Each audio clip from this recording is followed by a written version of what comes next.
好了，大家，我现在所在的位置是鸟巢体育场1层 M 区的第21排，刚刚好就是大家所说的进洞的洞口这个位置，属于鸟巢场地的中间区域吧。然后大家请看啊，这是使用 vivo X300 Ultra 长焦镜头所拍摄的画面，因为这个距离实在是太远了，所以已经到达手机拍摄的极限了。而这一次 vivo 发动超必杀技啊，打造了一枚400毫米等效焦距的超级增距镜，大家可以看一下拍摄视频是怎样的一个效果呢？大家请看啊，当当，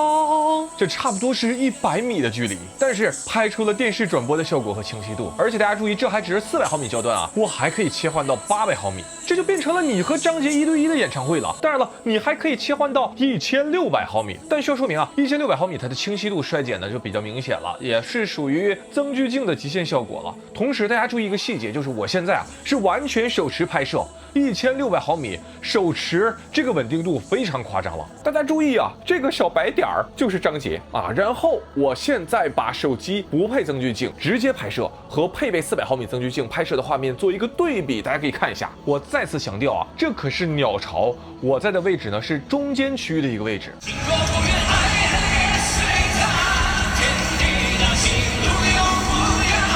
在这里我知道一定有观众很好奇，那么如果我从山顶位置去拍摄舞台，清晰度又如何呢？因为有保安拦着，所以我没有办法去山顶区域从上往下拍，但是我可以从1层往山顶拍，对不对？拍对面的山顶。需要说明啊，大家现在看到的画面其实已经要比山顶到舞台的距离还要更远，远得多了。这次 vivo 给 X300 Ultra 同时打造了2枚增距镜啊，一枚是200毫米的升级版本，另一枚呢则是刚刚给大家小试牛刀的400毫米超级增距镜。200毫米的新镜头要比前代明显矮了一截，更加小巧轻便了。那对比200毫米全画幅的镜头，大家可以看一下 vivo 增距镜的便携优势，这就体现出来了。新款的200毫米要比前代轻了50克，而新款的400毫米呢要比前代的那个200毫米镜头只重了50克，在400毫米这个焦段来说，就是非常轻巧便携的了。当然了，本身还是有一定分量的，大家如果长时间拍的话，最好用一个小支架。我这两天同时测2台机器对比啊，感觉手臂肌肉都出线条了。我自己如果去拍演唱会呢，我就不接那个手柄了，就是能轻巧一点是一点。400毫米这次呢，它是独占了400毫米这个刻字。2款新的增距镜同时采用的非球面镜啊，这是 vivo 首次采用非球面镜，拥有更好的光学效果。带上手机壳，接上转接环，拧上镜头和安上手柄之后，完全体效果就是这个样子。大家现在看到的呢，就是这次 X300 Ultra 3种形态中的重装望远大炮形态。那么增距镜这里要回答大家的第一个问题，就是这2个焦段的增距镜我该怎么选呢？首先，对于演唱会来说啊，如果你是坐在体育馆的中间区域或者体育场的前排区域，我认为呢200毫米就是一个更好的选择，它有更多的构图选择。如果你选400毫米的话呢，很多时候可能就只卡一个半身啊，清楚是很清楚，但是呢会比较单调。大家看一下这一段对比啊，这是我坐在剧场的最后一排，左边是200毫米能拍摄的一个画面，右边是400毫米。右边这个问题就是400毫米它只能取在这样一个半身位，就视野就比较局限。那如果你是坐在体育馆的山顶区啊，或者是体育场的中后区，400毫米就更适合了。我从鸟巢中间位置拍摄舞台正中央啊，这是200毫米增距镜的取景大小，而这是400毫米增距镜的取景大小。这个位置的话呢，我会觉得400毫米应该是更合适的。另外呢，我把同样一个位置200毫米和400毫米2颗增距镜的清晰度也放在这里，供大家参考。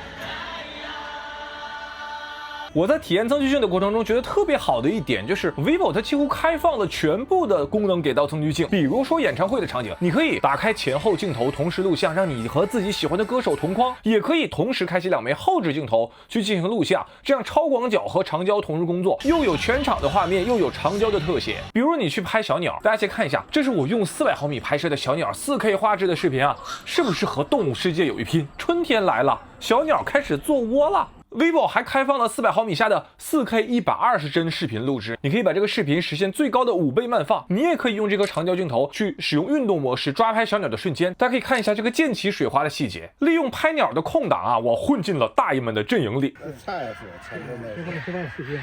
这款要它这还能变焦呢，8、9千了。关于增距镜的细节补充，首先2代3款增距镜它们的接口是完全通用的，也就是说，你如果之前你买过老款的增距镜，你是可以直接用在新款的 X300 Ultra 上的。同时，新款的增距镜呢，你也可以拧在比如说像 X300 Pro 啊或者 X200 Ultra 啊这样的老机型的。第二就是不同增距镜呢，它有不同的防抖适配算法。目前老机型还没有适配400毫米增距镜的防抖算法，之后 vivo 会通过软件升级解决这个问题。第三，400毫米增距镜它扩大了此前增距镜就已经存在的一个问题啊，就是装上镜头之后视野太窄，容易找不着人。这个位置，我建议 vivo 能不能调用一下主镜头去做一个指引呢？对不对？虽然说主镜头它会有一部分画面被镜头所遮挡，但至少还有露出来那半边，我可以做参考啊。第四，就是这颗400毫米的镜头在发布初期大概率产能是跟不上需求的，毕竟理论上这是一个 X 系列几代产品都可以通用的镜头。大家如果想入手，你一定要拼手速。实际上，我认为 vivo 目前在演唱会这个场景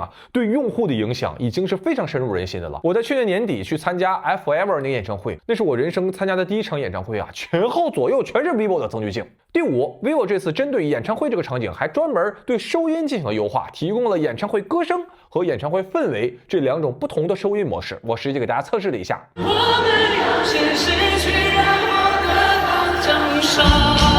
我们有些失去让我得到奖赏，是否两个人走到不可爱的尽头，闭上了眼睛，记得你的笑容。我在体验 vivo X300 Ultra 这段时间有一个最深的感受就是 vivo 它的野心是想把这台设备打造成3个不同形态的产品。3个产品分别是一台从鸟巢体育场到非洲大草原都可以使用的长焦望远大炮，一台拥有迷人复古色彩的街拍相机，以及一台拥有丰富专业功能的微单摄像机。当当。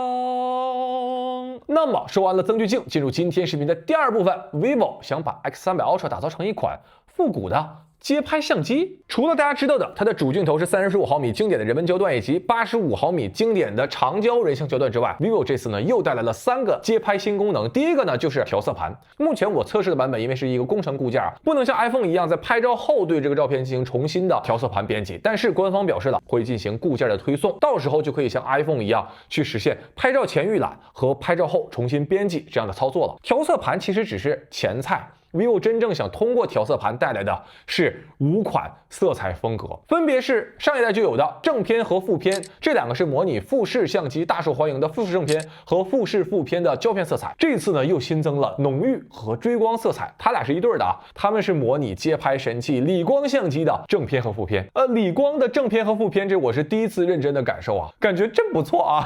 一个最打动我的点就在于，当我拍完这些照片回看它们的时候，我并没有觉得这些照片有很强的滤镜感，而就是单纯的觉得它们好看。这种感受我认为是要超过传统的手机滤镜的。在这里我要多说一句，理光其实理光 GR 系列我很早就听说过了，但是那个小相机一台要1万块加上我之前对于滤镜色彩拍照呢也没有特别的热衷，所以一直也没有买过，也没有体验过理光的相机。富士相机我都没买过呢，更别说理光了但是这次体验对我来说，我觉得可能就是对于很多用户最低成本的去感受理光色彩的一个机会。我日常拍照其实很少用胶片滤镜，一个最核心的原因呢就是用了滤镜之后就没有办法恢复到最开始那个真实色彩了。你翻看老照片的时候，你还是希望能够去还原最真实的那个瞬间的，而 vivo 这次通过调色盘就把拍后还原的问题给解决了。X300 Ultra 给街拍相机带来的第2个升级呢，就是主镜头和长焦这次都支持了2亿像素。大家可以看一下，我去环球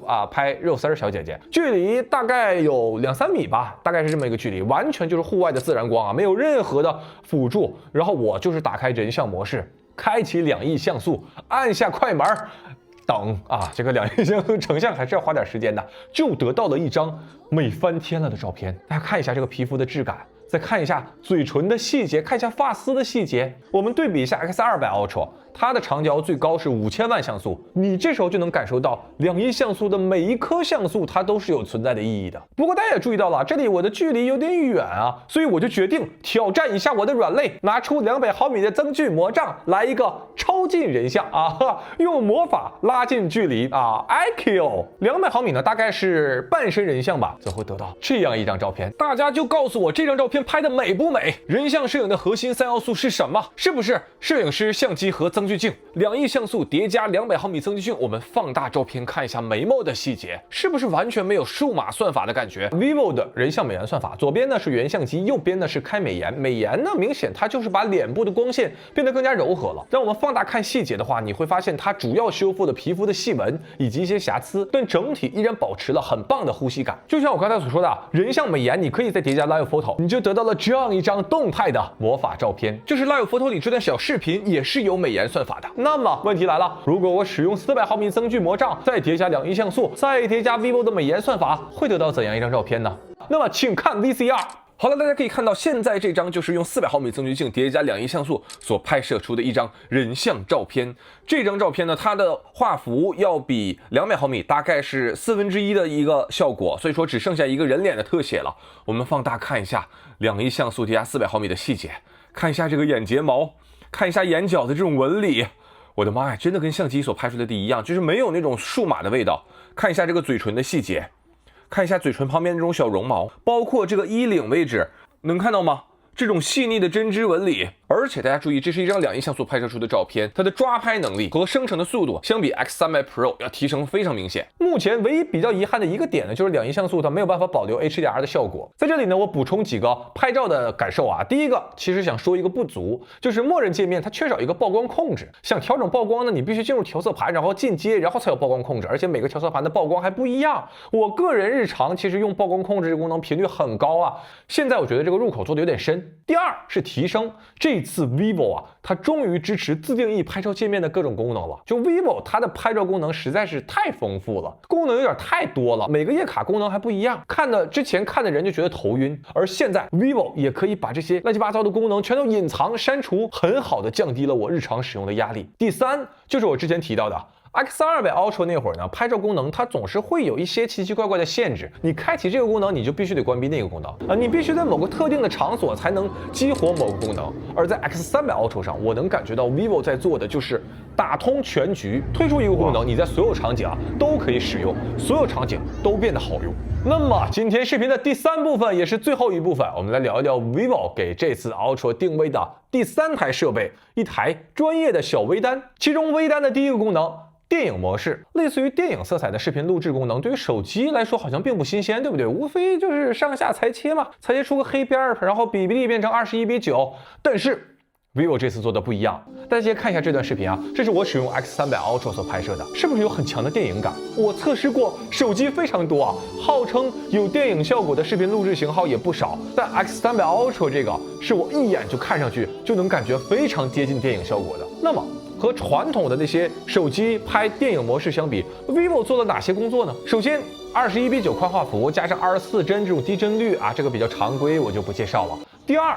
加入了电影质感的调色，那种偏青橙色的色彩风格，大家也比较熟悉，我也不多说了。第三 ，vivo 这次特意加入了模拟电影相机的动作模糊效果，这是什么意思呢？这是在电影拍摄的时候啊，因为快门速度的缘故，当人物动作起来的时候，它的每一帧动作都是不清晰的。就像右边这种，它就是具有运动模糊效果的。大家可以看一下，左侧手机正常拍摄视频录制，每一帧都是清晰的，对不对？但是右边呢都是模糊的。电影其实就像右边这种，它是通过人眼的视觉暂留，把模糊的画面连接成一段视频。这种运动模糊会带来电影所独有的速度感，而在 X300 Ultra 上 ，vivo 把这个速度感还原出来了。第四 ，vivo 专门做了更接近电影的这种高光溢出效果，这种效果增加了光的存在感，也增加了画面的对比度，同时又会觉得这束光十分柔和，这也是传统手机拍摄视频所不具备的。所以在这4重算法的加持之下，就得到了非常具有电影质感的这种视频效果。在这里我说一下，电影模式中呢，它是有 Film Look 和 Film Style 2种模式，其中 Style 是我们刚才所提到的那种，就是最还原电影的效果，而对于 Film Look，它首先呢是也有电影调色，但是呢可以选择60帧，那60帧理论上你就可以做一个2倍慢动作，对不对？第三就是它可以选择16:9去利用全面的传感器，也可以裁到21:9切一部分。所以呢，它比 Style 其实多了2个可以自定义的场景，但是 Film Look 并没有动作模糊和柔光算法。所以你说如果是更追求电影质感，那么还是 Film Style 更还原。我专门带着 X300 Ultra 去测试了许多这种电影场景啊，我去哈利波特专区拍摄了一段列车长，大家感受一下，这个是不是真的很有电影质感？我又去侏罗纪专区拍摄了一下迅猛龙，回看视频的时候，你就好像在看电影一样。不过提醒大家，这个项目你千万不要花时间排队，就你在我这个视频里看到的这几秒钟视频，就是这个项目的全部内容了。还在侏罗纪专区看到了迅猛龙小队的4个后代啊，迅猛雀小队。在这里我特意问了一下 vivo 有没有做肤色保护 ，vivo 的回答呢就是没有像人像录像功能一样专门去做肤色保护，但是呢也对肤色进行了优化。我自己的测试来看呢，对于肤色的控制我是可以接受的。如果说电影色彩有什么不足，我个人觉得可能就是这个色彩风格有一些浓郁了。如果能再调的淡一点，或者说支持手动调的一个百分比，我可能会更愿意放在我的视频当中。现在这个比较浓郁的风格呢，可能会转移掉用户的一部分注意力。专业小微单的第二个优化则是 log 模式，这是 vivo 第一次真正实现了全焦段 4K 120帧10比特 log 视频的拍摄录制，同时它支持在预览界面直接添加 LUT 进行监看。然后我是用 vivo 同时发布的 vivo Pad 6 Pro 来进行剪辑的，直接用剪映专业版。这款平板搭载的也是第5代骁龙8至尊版，所以说剪辑的流畅性是没有问题的。vivo 官方会提供一个LUT 包，里边包括什么 vivo 原色呀，模拟各种之前我们提到的胶片质感的色彩啊，这个我用了一下，感觉还挺好。最关键的是免费，因为这次视频格式支持了120帧拍摄嘛，所以你可以通过后期去实现5倍慢动作播放，你也可以直接拍摄 HDR 格式的视频。这款平板的屏幕本身是支持4K 杜比世界原彩屏 ，HDR 视频也可以正常播放。后期的可玩性很丰富啊，大家拿到手机之后可以自己去加一些自己喜欢的 LUT， 拍摄一些自己喜欢的帧率。而专业小微单的第3个优化呢，则是这一次隐藏在普通视频录制中的一个叫做原色风格。这个应该是这一次让我觉得最惊喜的一个功能啊 ，vivo 会把拍摄视频过程中的数码算法降到最低，去充分发挥它相机的光学能力。有什么优缺点呢？首先缺点就是相机的动态范围，它肯定没有手机拍摄高。左侧手机直出效果，它那个蓝天的色彩就能显现出来，右侧呢就是偏白的。但是它的优势啊，就是去掉了很多用户非常讨厌的数码味道。左边是标准录像，右边是原色录制，就是很多人很讨厌的视频算法锐化，现在没有了。比如这段拍摄植物的视频，左边呢是标准录制，右边呢是原色录制，这个锐化差异是不是也非常明显？整个环球影城里我最爱的菲欧娜公主啊，大家可以看一下右边，虽然说它没有 HDR 背景的那种金色、夕阳余晖，但是人物的肤色有着像相机一样更好的对比度，公主的发丝、皮肤的质感，右侧的原色相机都有着超丰富的细节还原。所以这次给我最大的一个惊喜就在于安卓影像旗舰用更大的镜组容纳下了2颗接近1英寸的传感器，那就应该发挥出大传感器的优势，对不对？在这里呢，我再补充一些关于视频录制的细节啊。首先，这次首次加入了蓝图原色镜头，在更复杂的这种环境光下，比如说红色或者蓝色这种单色灯光下呢，拥有一个更精准的人眼看到的色彩还原。第二，说一个不足，就是它的焦段之间的过渡。我对比一下 iPhone 从超广角到主镜头再到长焦，大家可以看一下它的镜头每个焦段变化基本就是前一个焦段的2倍。用户从这个焦段变化到下一个焦段，它是有预期的，而 vivo 从超广角到主镜头一下子缩小了这么多。所以在这里我建议啊 vivo 应该在录像功能中去改变这个焦段的锚点，比如说增加24毫米或者28毫米这种广角的焦段。你把超广角镜头传感器做得那么大，不就是希望淡化主镜头这个概念吗？第3个小细节呢是防抖，这次 vivo 在视频录制中大幅提升了它的防抖算法，大家可以看一下这几段视频，完全守时，堪比一个小小的稳定云台。